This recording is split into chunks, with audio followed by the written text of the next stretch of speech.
I want us to have a look at effective oblique training. But before we know how to do effective oblique training, we need to understand what the compensations are that the clients are making when they do oblique work, because that really changes the biomechanics of the exercise. It takes the focus away from where it must be, and it puts strain on joints and muscles that you do not need.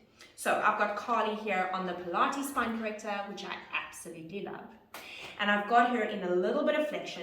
This leg is slightly forward, so she's completely releasing that posterior line. And I don't want that, because I do want the back, the obliques, and the front to be working a little bit to maintain that good, strong torso. So she's going to take this arm up, and we're just going to do an oblique crunch, for lack of a better word. So lifting up. Everything is shortening in the front there. There is not a hell of a lot of effort here. It's actually pretty easy to do this, all right? And lowering down. The next cheat that they do is they go into that anterior pelvic tilt. So here they really start arching their back a lot. Now think for yourself, QL helps obliques to laterally tilt the pelvis. And it will do that lateral flexion of the spine. If I'm in an anterior pelvic tilt and I'm trying to actually get obliques to work, which is abdominals, but I'm in an anterior tilt, it means it's all targeting posteriorly, which is the quadratus lumborum.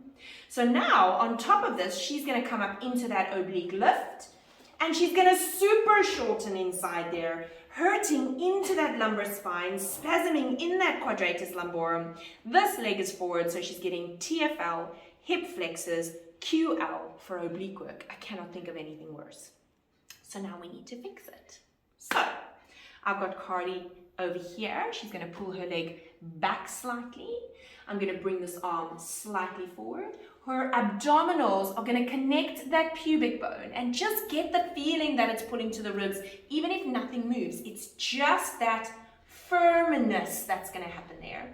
She's going to think of being in between two sheets of glass, thoracic extensors slightly activated, ribs are slightly closed. Why? Because she's exhaled and the abdominals and the TA has activated, which is great because it gives the thoracic spine resistance.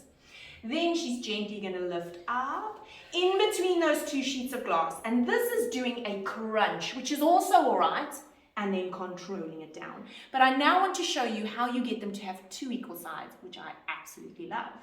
So she's going to sit up for me over there, please. Put her glutes right in that groove. It's right into that groove. And then she's going to lower down. This one is powerful. So she's got the palm up, slightly in front of her for the scapula, abs holding the pubic bone, straight leg, ribs in. Thoracic extension. A lot to think about, but totally worth it. And when it's in her body, it will just happen. She's going to inhale there. Exhale, two equal sides, lifting off that spine corrector. That looks beautiful. That is intense. When she goes down, I'm going to make her do something she does not want to do. Her underarm is going to go down before her waist. Ooh! And that makes it so much harder and so much more effective. Take care.